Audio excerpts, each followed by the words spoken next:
Okay so hello everyone and welcome to Ashish Malik IAS academy guys. I hope सब लोग बहुत बढ़िया हैं और फिर से स्वागत है आपका मिशन यूपीएससी सीएससी 2022 की नेक्स्ट वीडियो में, जहां पे हम आपसे पूछने वाले हैं ज्योग्राफी से रिलेटेड 5 सवाल। ये 5 एमसीक्यूज होंगे और सभी बच्चों को इसका जो आंसर है नीचे कमेंट सेक्शन बॉक्स में देना है। अगले 4-5 दिन के लिए करीब करीब 10 वीडियोस आने वाली हैं, तो इस चैनल के साथ ट्यून रहें। सब्सक्राइब जरूर कर लीजिए अगर आपने नहीं किया है। ये नई वीडियो जो है आने वाली है कम से कम 10, तो स्टे ट्यून्ड। और मॉर्निंग इवनिंग सुबह 8 बजे भी आएगी और रात को भी 8 बजे का टाइम हमने इसके लिए फिक्स किया है। चलिए शुरू करते हैं आज के इस वीडियो को। पहला सवाल ज्योग्राफी का आपके सामने ये रहा दोस्तों। सवाल बहुत सिंपल है। सवाल है अबाउट द माइक्रोग्रेविटी। अब आपको बताना है इन दो स्टेटमेंट में से कौन सी स्टेटमेंट जो है वो करेक्ट होगा अबाउट माइक्रोग्रेविटी। फर्स्ट स्टेटमेंट कहती है कि माइक्रोग्रेविटी वो कंडीशन है in which people or the objects appear to be weightless. Number 2, it says it occurs when gravitational force around is zero or when the objects are in state of the free fall. तो इन दोनों ही cases में यानी कि आपको तभी आपको microgravity देखने को मिलती है। अब आपको मुझे जल्दी से बताना है कि यार इन दोनों में से कौन सी स्टेटमेंट करेक्ट है। You have to tell me, और इसका जो आंसर है मुझे आपको नीचे कमेंट सेक्शन बॉक्स में देना है। दोस्तों सभी आंसर्स को नीचे कमेंट सेक्शन बॉक्स में आप देते चले। तो यहाँ पे जो राइट आंसर होना चाहिए, देखो सेकंड स्टेटमेंट पूरी तरह सही नहीं है, थोड़ा सा इसमें एक प्रॉब्लम है, ये जीरो को लेकर के प्रॉब्लम है। मैं बताता हूँ कैसे। आंसर यहाँ पे होगा ए, यानी कि 1 only is the right answer. Second statement आपकी सही नहीं है। माइक्रोग्रेविटी समझ लिया, ठीक है, जहां पे पीपल और object appear to be weightlessness, उसको माइक्रोग्रेविटी कहते हैं। लेकिन ये तब होती है जब आपकी ग्रेविटेशनल फोर्स वीक हो। जरूरी नहीं है, ऐसा नहीं कि जीरो चाहिए, नॉट जीरो के केस में नहीं। जब भी ग्रेविटेशनल फोर्स वीक होगा तब आपका माइक्रोग्रेविटी किक स्टार्ट हो सकता है। इसमें बहुत सिंपल सा एग्जांपल आपने देखा होगा, astronauts they can move equipment weighing hundreds of the pounds with their fingertips due to microgravity. At least आपने एटलीस्ट मूवीज में जरूर देखा होगा, जो साइंस फिक्शन की मूवीज है, साईफाई मूवीज जो होती है स्पेस से रिलेटेड, उसमें ऐसा बहुत कॉमनली दिखाया जाता है। क्वेश्चन नंबर 2 है आपका, इसमें आपको बताना है कौन सी स्टेटमेंट सही है। Black hole can not be seen because of strong gravity that is pulling all the light into the black hole centre.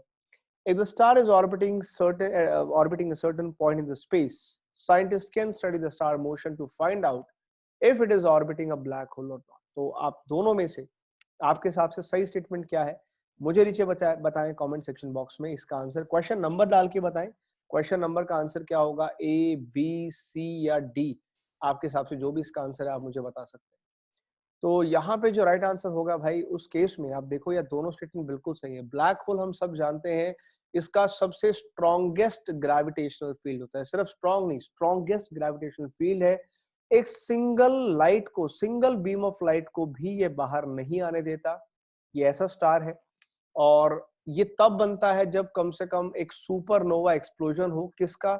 Super massive star का। सुपर मैसिव का मतलब कम से कम जो हमारा सन है, सूरज से, सन से एटलीस्ट 4-5-6 गुना टाइम्स जिसका ज्यादा वेट हो, मास हो सन से, उसको सुपर मैसिव कहते हैं।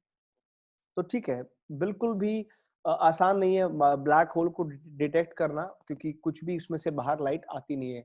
हाँ, कई बार क्या होता है, मान लीजिए ये एक ब्लैक होल है और इसके आसपास से एक दूसरा स्टार कहीं जा रहा है या कोई लाइट है, वो अगर हल्का अचानक से बेंड करने लग जाए तो उसको ट्रेस किया जाता है कि कहीं ये ब्लैक होल अपनी तरफ तो नहीं इसको खींच रहा है। तो इसको कहते हैं एक्रीशन डिस्क।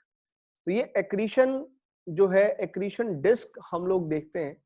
एक्रीशन डिस्क के बेसिस पे ब्लैक होल को डिटेक्ट करने की कोशिश की जाती है। ग्रेविटेशनल वेव्स का इसमें बहुत इस्तेमाल होता है। ठीक है, क्वेश्चन नंबर 3 बिल्कुल सिंपल सा आसान सा सवाल है। एवरेज टेम्परेचर पूछ रहे हैं। एवरेज टेम्परेचर जो है रफली डिक्रीज होता है, कम होता है from the equator towards the pole in the same manner. ठीक उस तरह से जैसे डिस्ट्रीब्यूशन किस चीज का, लैंड मास, ओशन, साइक्लोन या सोलर इंसोलेशन। बिल्कुल स्ट्रेट फॉरवर्ड क्वेश्चन है भाई। ए, बी, सी, डी जो भी आंसर है जल्दी से कमेंट सेक्शन बॉक्स में दो। यहाँ पे जो राइट आंसर है ना वो 1, 2, 3 कुछ भी नहीं, आंसर होगा डी। बहुत सिंपल, ठीक उस तरह से जैसे, क्योंकि देखो एक्चुअली कहना क्या चाहता है, टेम्परेचर कम या ज्यादा हो रहा है किसके बेसिस पे, ना लैंड मास पे, ना ओशन पे, ना साइक्लोन पे।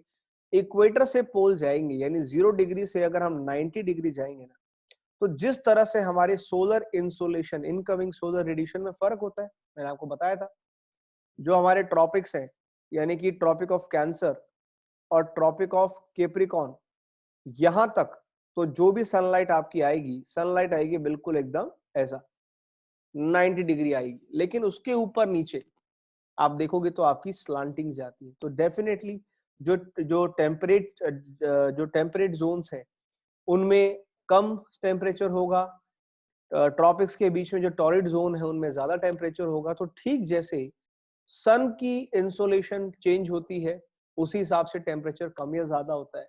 सोलर इंसोलेशन का जो एंगल है वो एक्चुअली डिक्रीज होता है बियॉन्ड द ट्रॉपिक्स, और ठीक उसी तरह से टेम्परेचर भी आपका कम हो जाता है। जो बीच का टॉरिड जोन है यहाँ पे मैक्सिमम हीट आपको मिलेगी, ऊपर 66.5 यानी आर्कटिक सर्कल और एंटार्क्टिक सर्कल के ऊपर पोल तक आपको बिल्कुल फ्रिजिड जोन मिलेगा, टेम्परेचर बहुत ज्यादा कम मिलेगा। तो ठीक इसका रिलेशन बैठता है। आंसर इस केस में होना चाहिए डी। क्वेश्चन नंबर 4 सिंपल्स आपके सामने। क्वेश्चन नंबर 4 क्या कहता है? क्वेश्चन 4 है आपके पल्सर के ऊपर कौन सी स्टेटमेंट सही है। पल्सर्स क्या होते हैं? Non magnetized rotating neutron star that contain more mass than that of the sun.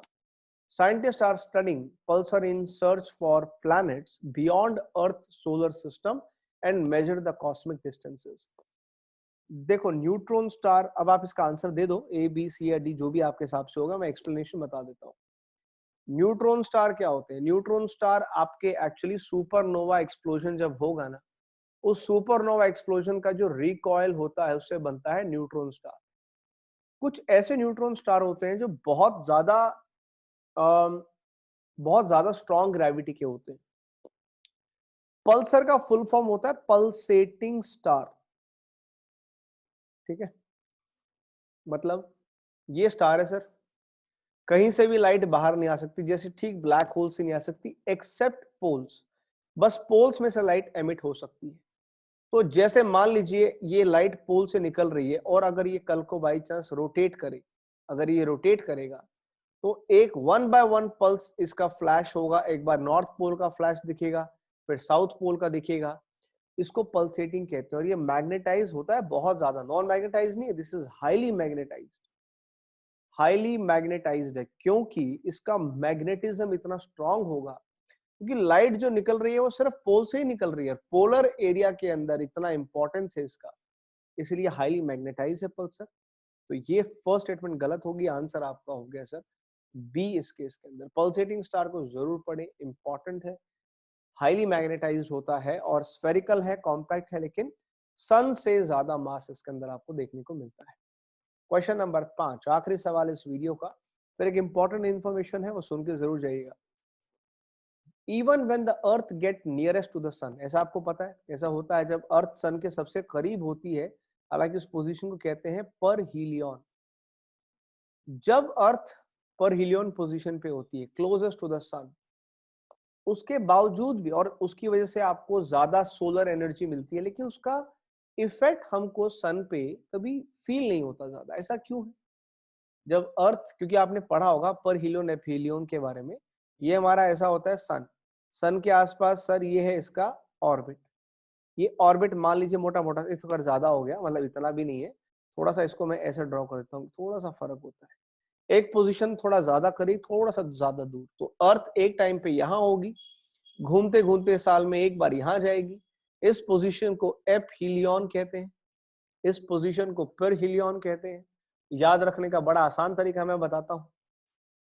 याद रखने का तरीका ये है, देखो हिंदी में पास होता है ना, प से पास, प से पास यानी अर्थ और सन के बिल्कुल पास, इस पर हीलियन। ए फॉर अवे, अवे मतलब एप हीलियन, आसान सा तरीका याद आपको रह जाएगा। तो ऐसा होता है भाई, जब अर्थ सबसे करीब होती है, नियरेस्ट डिस्टेंस पे होती है, ठीक है, उस टाइम पे कहते हैं करीब करीब 5% ज्यादा सोलर एनर्जी अर्थ पे आती है, लेकिन हमें फील नहीं होती। कारण circulation of ocean current, redistribution of heat through the winds, दोनों सही, बिल्कुल सही। अर्थ पे सोलर एनर्जी आती तो ज्यादा है, लेकिन वो किसी एक पर्टिकुलर जगह पे कॉन्सेंट्रेट नहीं होती है ना।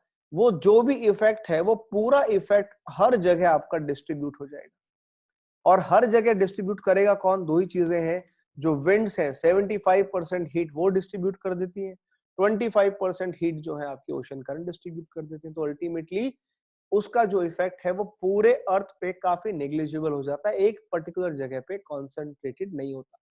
अब एक क्वेश्चन के साथ आपको छोड़ के जा रहा हूं उस वीडियो में, आपको नीचे कमेंट सेक्शन बॉक्स में बताना है कि सर पर हिलियन की डेट क्या होती है, वो कौन सा दिन है जब अर्थ सन के सबसे करीब आती है और कौन सा दिन है जब सबसे दूर जाती है। तो दोनों की डेट मुझे कमेंट सेक्शन बॉक्स में बताओ। और अगर ये वीडियोस अच्छी लगी हैं तो आप और भी बहुत सारे ज्योग्राफी के लेक्चर्स को, बहुत सारे ज्योग्राफी के क्वेश्चंस को सॉल्व कर सकते हैं। मेरी बुक है ज्योग्राफी एनसीईआरटी प्लस, इंडिया की one of the best selling book है, आप जरूर ट्राई करें। स्पेशल प्राइस पे अवेलेबल है Amazon, फ्लिपकार्ट पे। प्री और मेंस दोनों में काम आएगी। ऑब्जेक्टिव सब्जेक्टिव क्वेश्चन बैंक है, इसमें करीब करीब आपको 1000 से ज्यादा क्वेश्चन सॉल्व करने को मिलेंगे।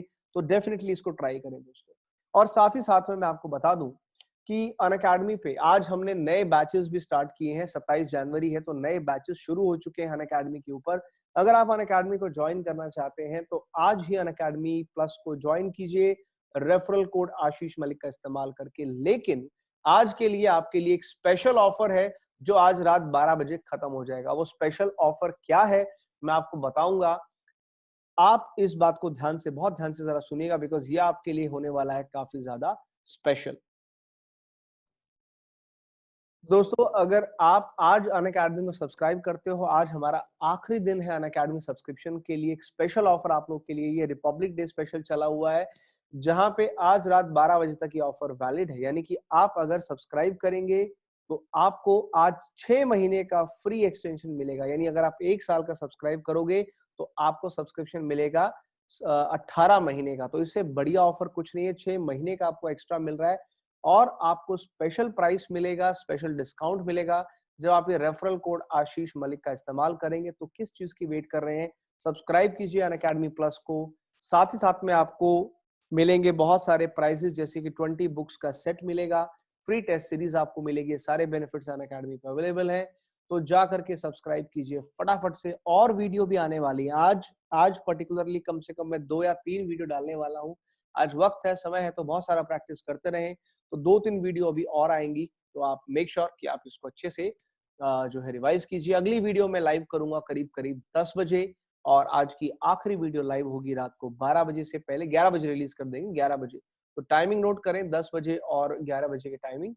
मिलते हैं आपसे अगली वीडियो में। जय हिंद, जय भारत।